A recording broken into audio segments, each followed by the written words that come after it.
और आप देख रहे हैं AINS न्यूज़ 24 यूट्यूब चैनल। अब खबरें विस्तार से। केंद्रीय मंत्री स्मृति ईरानी ने बिलासपुर में हजारों महिलाओं की उपस्थिति में हुंकार भरी। महातारी हुंकार रैली में बोलते हुए स्मृति ईरानी ने कहा कि केंद्र सरकार लोगों के घरों में अनाज पहुंचा रही है, तो छत्तीसगढ़ सरकार लोगों के घरों में शराब पहुंचा रही है। भारतीय जनता पार्टी महिला मोर्चा द्वारा बिलासपुर में महतारी हुंकार रैली आयोजित की गई। इस दौरान हजारों की संख्या में महिलाएं बिलासपुर पहुंची। केंद्रीय मंत्री स्मृति ईरानी ने कांग्रेस सरकार पर जमकर हमला बोला। पूर्व मुख्यमंत्री डॉक्टर रमन सिंह, प्रदेश अध्यक्ष अरुण साव, पूर्व मंत्री राजेश मूणत, पूर्व मंत्री प्रेम प्रकाश पांडे, अमर अग्रवाल और सांसद सुनील सोनी भी रैली में शामिल हुए। महिलाएं मुख्यमंत्री के खिलाफ रैली के दौरान नारेबाजी करती नजर आईं।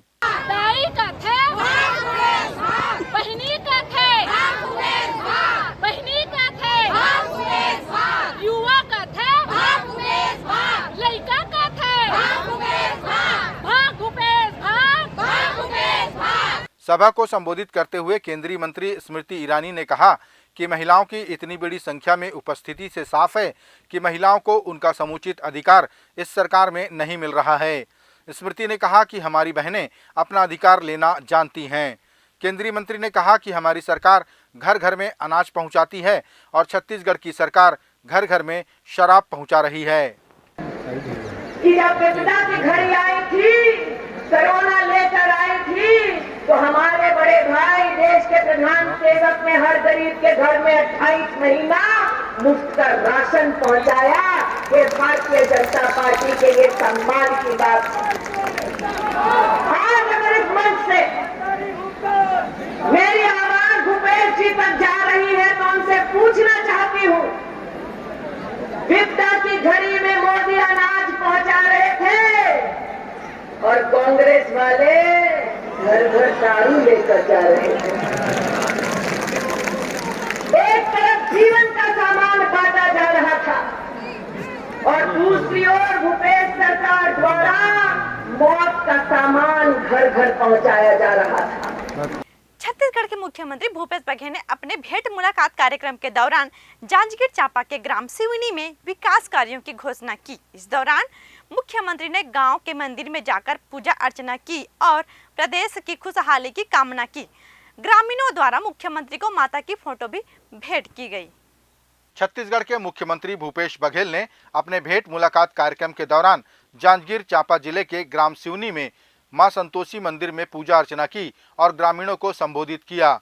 इस दौरान मुख्यमंत्री ने विकास कार्यों को कराए जाने की घोषणा भी की। साप्ताहिक बाजार में शेड एवं चबूतरा निर्माण कराया जाएगा और ग्राम धूरकोट में सहकारी बैंक की शाखा खोले जाएगी। शासकीय नवीन महाविद्यालय नवगढ़ का नाम लिंगेश्वर महादेव किया जाएगा।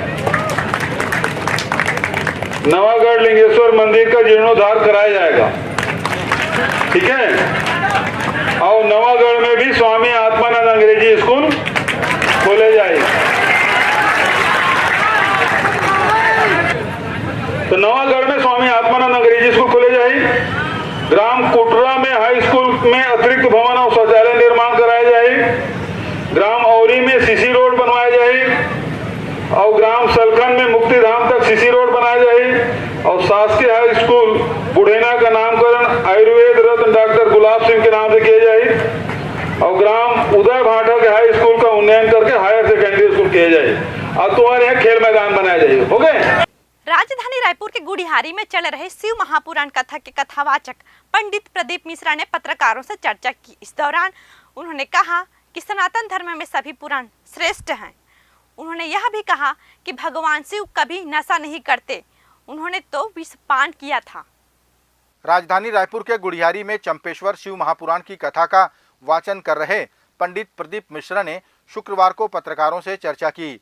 इस दौरान उन्होंने कहा कि सनातन धर्म में सभी वेद और पुराण श्रेष्ठ हैं। महाराज प्रदीप मिश्रा ने कहा कि भगवान शिव ने कभी नशा नहीं किया, उन्होंने तो विषपान किया था और उसकी कुछ बूंदें जमीन पर गिरी, जिसके चलते धतूरे और कुछ नशीले पौधे उग आए। पुराण हमारे यहाँ हमारे सनातन धर्म के लिए सभी एक बराबर है। हमारे यहाँ सनातन धर्म में हम कभी नहीं कहते कि राम श्रेष्ठ हैं, कि कृष्ण श्रेष्ठ हैं, कि शिव श्रेष्ठ हैं। सनातन धर्म के अंतर्गत 33 कोटि देवताओं का अगर वर्णन आया है तो सभी की श्रेष्ठता मानी गई है। यहाँ पर विराजमान जैसे सभी पत्रकार बंधु हैं, कौन का चैनल बड़ा है या कौन का अखबार बड़ा है उससे मतलब नहीं, पत्रकार मतलब पत्रकार। तो सब एक जाजम पर बैठेंगे तो उसका एक आनंद ही दूसरा आता है। उसी तरह वेद और पुराण शास्त्र भी हमारे यहाँ बराबर का क्रम बताते हैं कि एक जाजम पर इसको रखा जाए। शिव जी ने कोई नशा नहीं करा।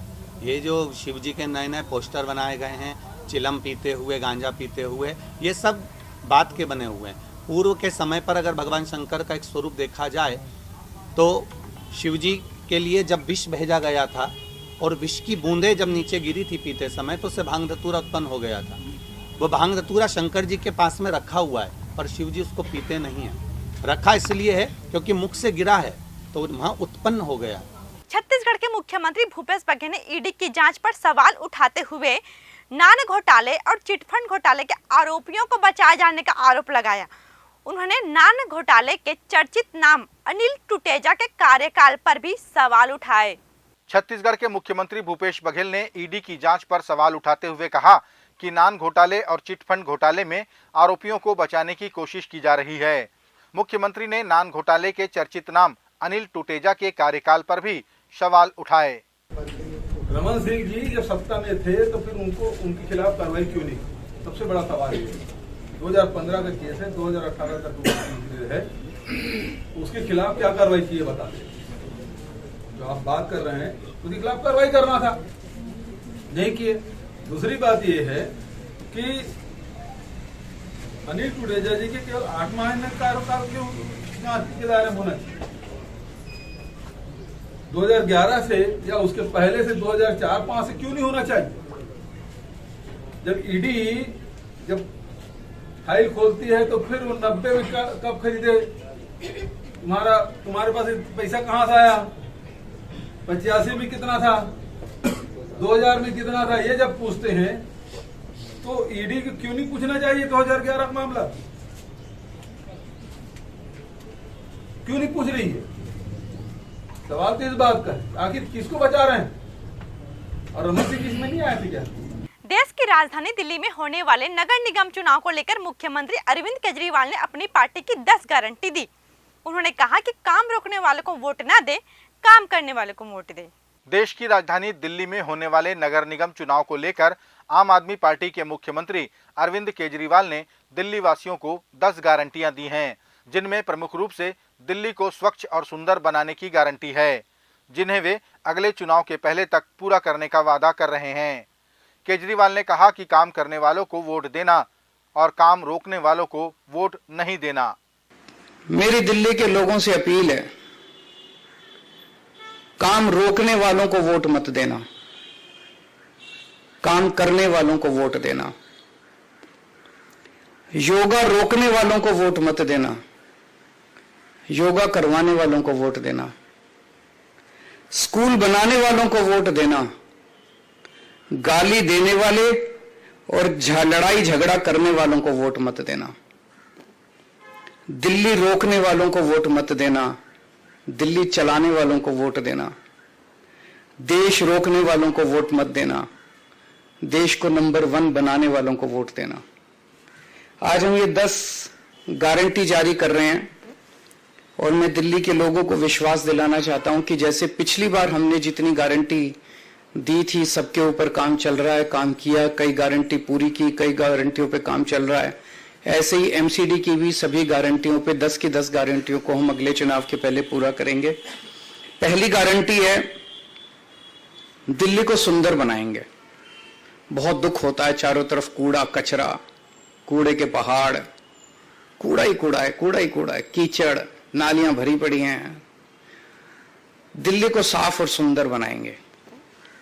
कोई भी आएगा, खुद के लिए भी गर्व की बात होगी, साफ सुथरी सड़कों पे चलेंगे, मन लगेगा, और बाहर से भी कोई आएगा कहेगा हाँ यार दिल्ली सुंदर शहर हो गया। अब छत्तीसगढ़ में धान खरीदी को लेकर मुख्यमंत्री ने स्पष्ट किया कि प्रदेश के किसानों का एक एक दाना धान खरीदा जाएगा। उन्होंने कहा कि दूसरे राज्यों के धान खरीदी की शिकायत पर कार्रवाई की जाएगी। छत्तीसगढ़ के मुख्यमंत्री भूपेश बघेल ने स्पष्ट किया कि धान खरीदी को लेकर सरकार और प्रशासन सख्त है। उन्होंने कहा कि सभी को निर्देश दिए गए हैं कि दूसरे राज्यों से धान खरीदी न की जाए। वरना कार्रवाई निश्चित है। उन्होंने साफ किया कि छत्तीसगढ़ के किसानों का एक एक दाना धान सरकार खरीदेगी। जो भी इस प्रकार से दूसरे राज्यों से यदि धान यहाँ खपाने की कोशिश की जाएगी उसके खिलाफ कार्रवाई की जाएगी। हमने नाकेबंदी भी की है, पुलिस भी अलर्ट किया है और जिला प्रशासन को भी कहा है कि हमारे किसान के धान खरीदी होनी चाहिए, दूसरे प्रदेशों की धान खरीदी नहीं होनी चाहिए, कोचियों की धान खरीदी नहीं होनी चाहिए। दंतेवाड़ा नगर पालिका के उपाध्यक्ष धीरेन्द्र प्रताप सिंह ने विकास कार्यों के नाम पर जनता के पैसों का दुरुपयोग करने का आरोप लगाया। उन्होंने दंतेवाड़ा में हुए नाली और ई रिक्शा रिचार्ज सेंटर के निर्माण में लापरवाही और भ्रष्टाचार की बात कही। दंतेवाड़ा नगर पालिका के उपाध्यक्ष धीरेन्द्र प्रताप सिंह ने विकास कार्यों के नाम पर जनता के पैसों का दुरुपयोग करने का आरोप लगाया। उन्होंने बताया कि वार्ड क्रमांक 2 में हुए नाली निर्माण में अनियमितता बरती गई, जिसके चलते नाली की सफाई नहीं हो पाती। साथ ही उन्होंने ई रिक्शा रिचार्ज सेंटर के निर्माण में भी लापरवाही बरतने का आरोप लगाया। उन्होंने बताया कि रिचार्ज सेंटर का निर्माण बिना बेस के किया जा रहा है। उन्होंने इससे सीएमओ को भी अवगत कराया है, लेकिन कोई कार्रवाई नहीं की गई। ई रिचार्जिंग सेंटर बन रहा है, जो कि जो बीम जब गड्ढा खोदा गया है तो बीम में बेस नहीं डाला गया है, बिना बेस डाले या जुड़ाई किए बीम डाल दिया गया है और वो चौखट लेवल तक पहुंचा दिया गया है। हमने वीडियो बनाया था, फोटो खींचा था कि बेस नहीं हुआ है, मौखिक शिकायत किया था, उसके बाद कार्यवाही नहीं हुई। अब चौखट लेवल पे पहुंच गया है। ऐसा घटिया निर्माण नगर पालिका दंतेवाड़ा में हो रहा है, जिस पे कार्यवाही नगर पालिका के अधिकारी कर्मचारियों द्वारा की जानी चाहिए, जो अभी तक नहीं हुई है। छत्तीसगढ़ के मुख्यमंत्री भूपेश बघेल ने कहा कि आदिवासियों के 32% आरक्षण को लेकर सरकार गंभीर है। इसी के चलते विधानसभा का विशेष सत्र भी सरकार ने बुलाया है।